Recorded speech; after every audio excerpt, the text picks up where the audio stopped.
Welcome back, War Room fans.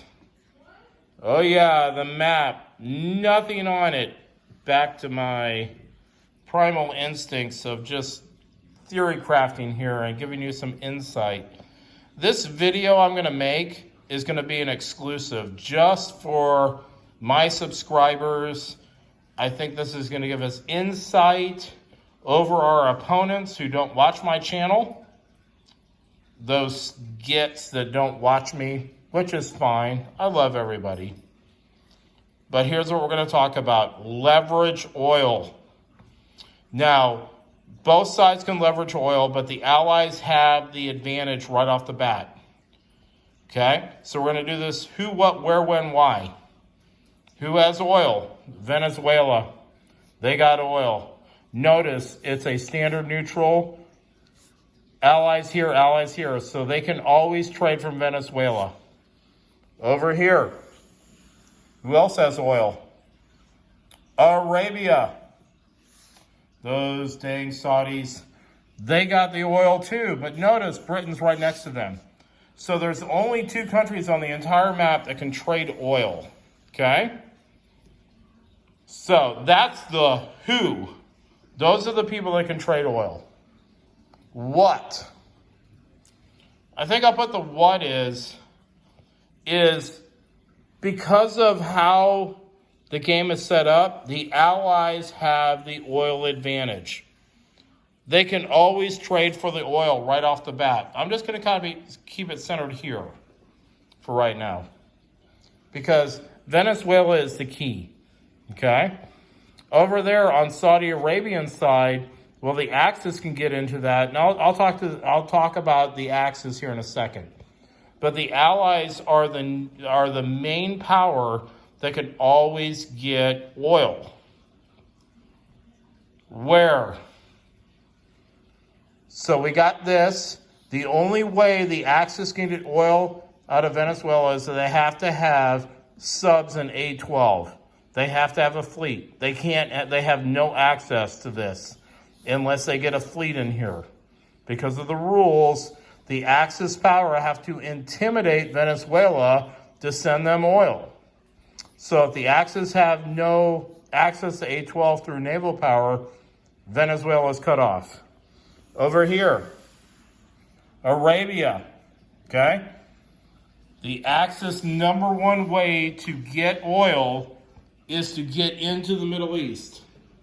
If they get into the Middle East, if Italy or Germany takes this, then they have access to trade with Arabia. Get the oil out of Arabia, okay?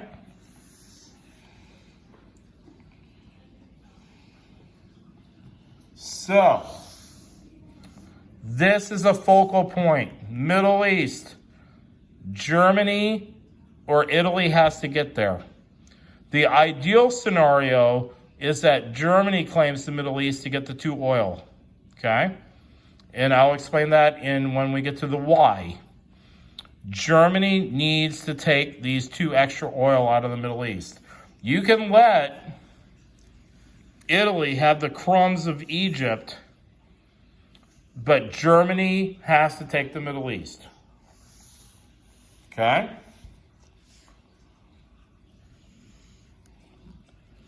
So I started out with who, what, where, when, why.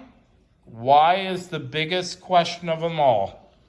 It's the biggest question of history. That's why there's libraries with why did World War II even happen? There's like volumes of historical reasons why World War II happened. Okay? We're going to keep it in the context of oil. War Room is a game about oil. Okay? That's what it's all about. Whoever can get the oil is going to win this game. Why that is important is because unless you just like building artillery and infantry, you cannot build any other unit without oil. That's just a fact of the game. We cannot deny that. So, here's what I'm proposing. How do we leverage this oil? Every turn, I'm going to focus in on the United States because I think they're the number one nation that can leverage oil. Every turn, starting on turn 1, they bid 5 OSRs to get 2 oil out of Venezuela. Every turn. That means the United States always, every turn, has 10 oil. United Kingdom. They start off the game with 6 oil. I take that back. They start off with 5 oil. Every turn, starting on game turn 1, they basically send 5 OSR to Venezuela and get 2 oil, so they have 7. Russia, they start with 6 oil. Every turn, they send 5 OSR to Venezuela and get 2 oil, so they have 8 oil. Now, here's what I'm proposing. The Allies, every turn, except on turn 1, they bid 2 oil. Every turn. The United States, Great Britain, or the Commonwealth, and Russia always bids 2 oil. Every stinking turn. And what that's going to do is once the Axis powers realize, holy cow, the United States, Russia, and Great Britain are always bidding 2, they're going to have to bid at least 3 of their oil to go in front of them. Why that is important is because the turn order is dictated by oil and production is done by oil. So if you can get the Axis powers always deciding, do I want to produce units or do I want to jump ahead on the turn order to be aggressive or be passive? If the Axis are wanting to be aggressive, which is their natural state, they always want to be jumping up into here. But if you're an allied player and you're always bidding 0, well then the Axis players can always say, well, I know these allied players are very passive. They just want to build units. I just bid 1 oil, okay? Crockett36 talked about this like 2 years ago on one of his videos. He said that players that he encountered in the playtesting, you're either a bidder, meaning you're bidding oil to go first, to get initiative, to dictate the combats, or you're a builder. You're just trying to build units, and you're always down here at the bottom end. These are important concepts in War Room because if you go first, if you're up in here, first or second, or you're down in 6th or 7th, that also influences how you write orders. If you're being very defensive, where you're writing orders, where you're doing counteracting orders, where I'm just trying to see where they're going and deflecting them or trying to engage them, but I don't know where they're going, but I'm very defensive, then you want to go at the end. But if you're very aggressive, you want to go up in 1 or 2. You want to dictate the flow of the game, the order writings, the where we're moving, where we're like forcing combats, where we're making decisions have to happen. The number one way to mess up your opponent is make him think. You're constantly putting his power, whatever it is, if he's allies or is he Axis, it doesn't matter. If he's constantly having to think, if your opponent's Germany and you got units that can invade up here, you got units that can invade down here, you're coming in on all these angles, you're making the German player think a lot. This all comes down to the oil, okay? The United States, every turn, sends 5 OSRs to Venezuela to have a minimum of 10 oil. You're never going to eliminate the United States oil. It's never going to happen. They're always going to have 10.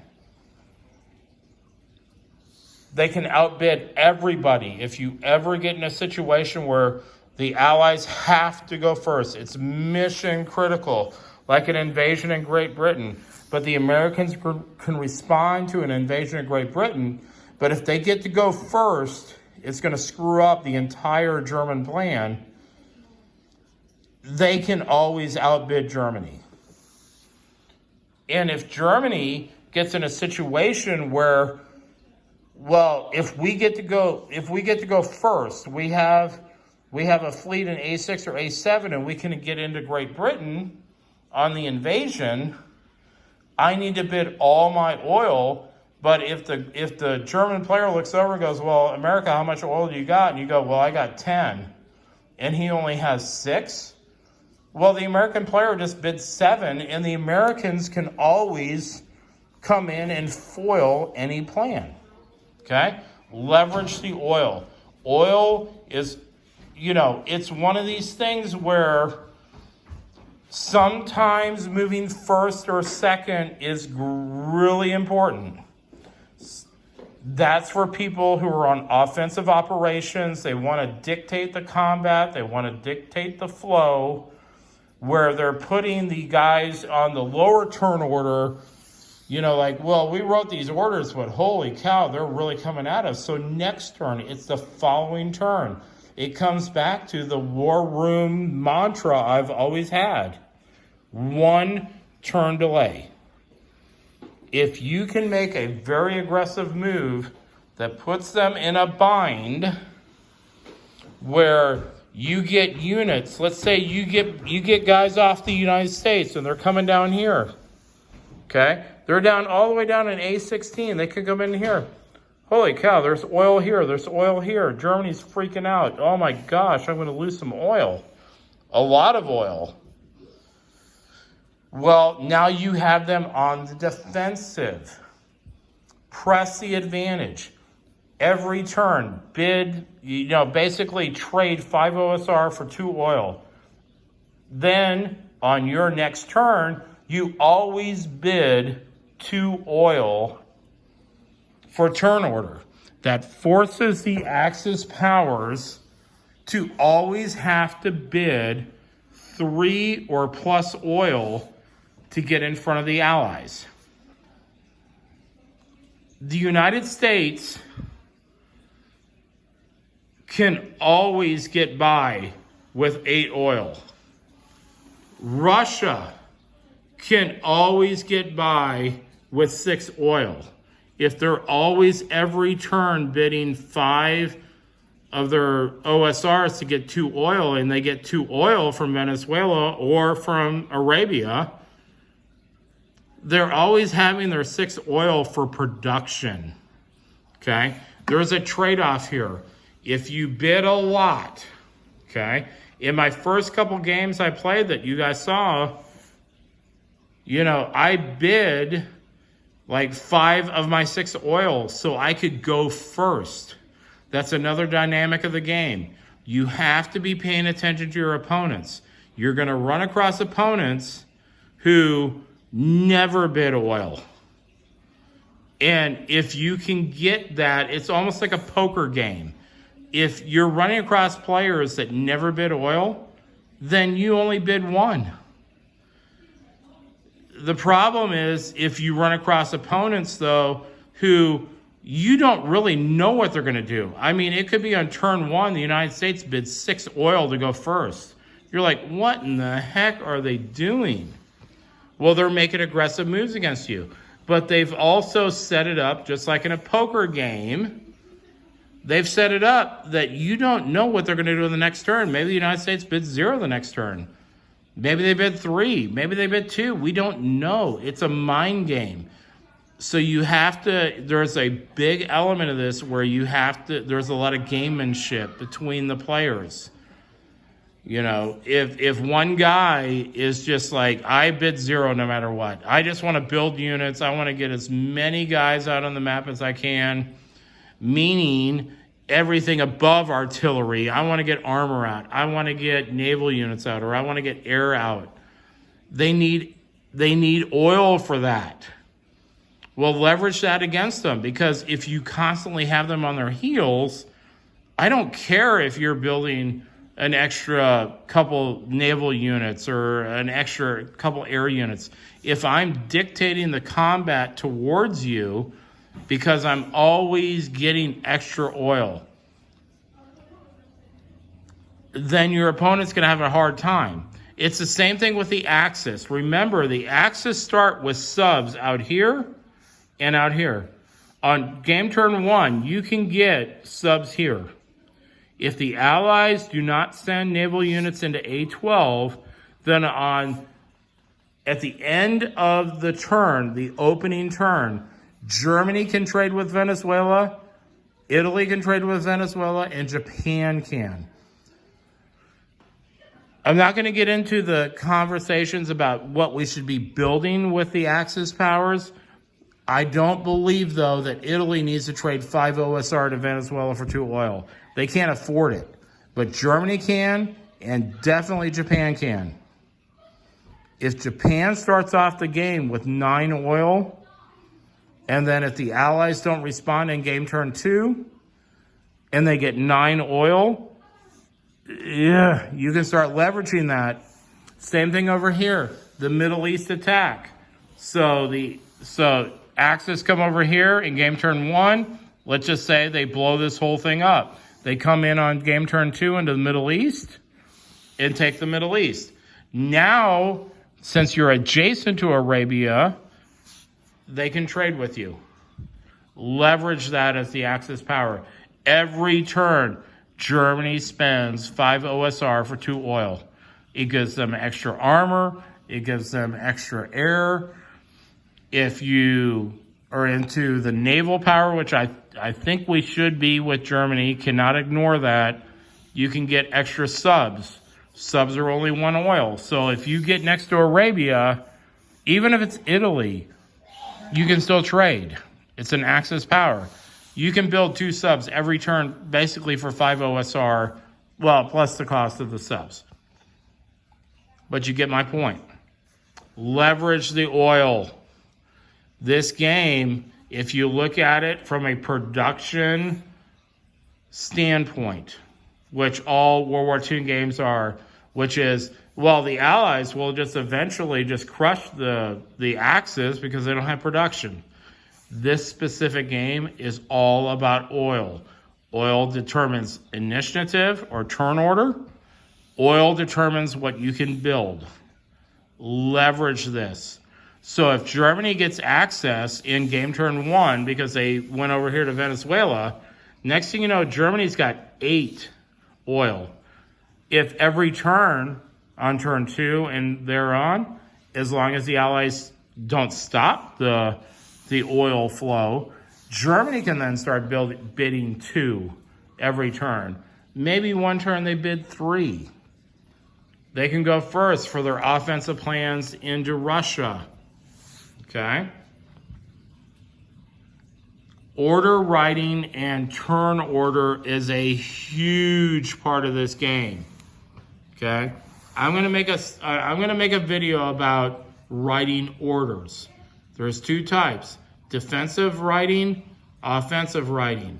It's all predicated on turn order, and depending on which power you're running, that will be heavily influenced on, well, I think early in the game, I really do want to go 5th, 6th, or 7th.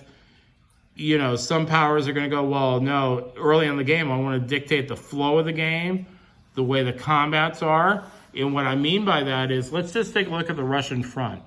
It always comes back to the Russian front, it seems like. If Russia on the opening turn outbids Germany, well, I'm going to write my orders in such a state that I'm going to attack the Ukraine. Okay?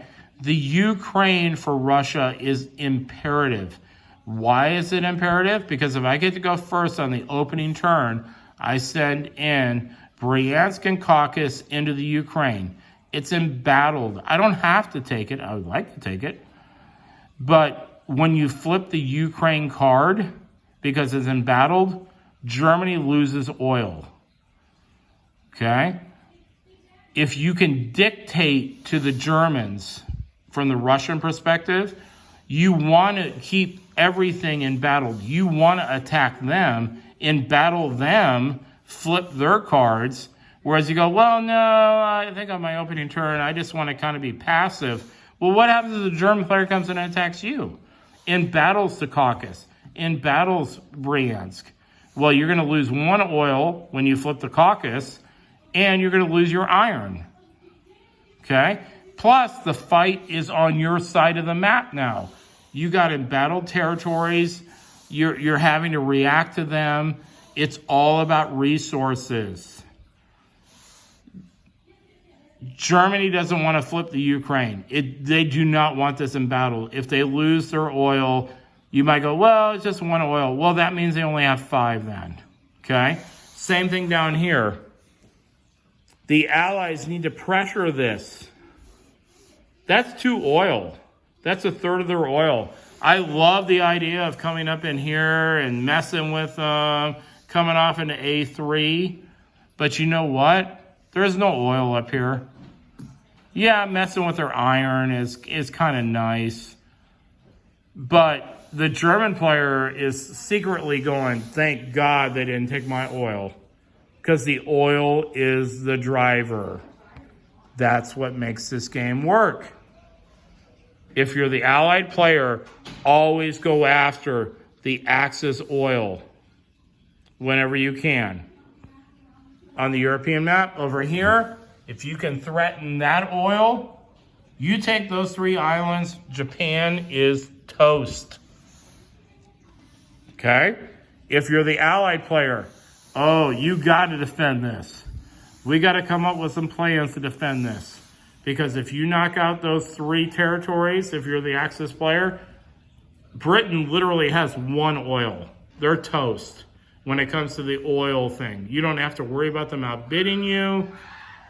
They're not going to be building a lot of heavy units like aircraft, ships.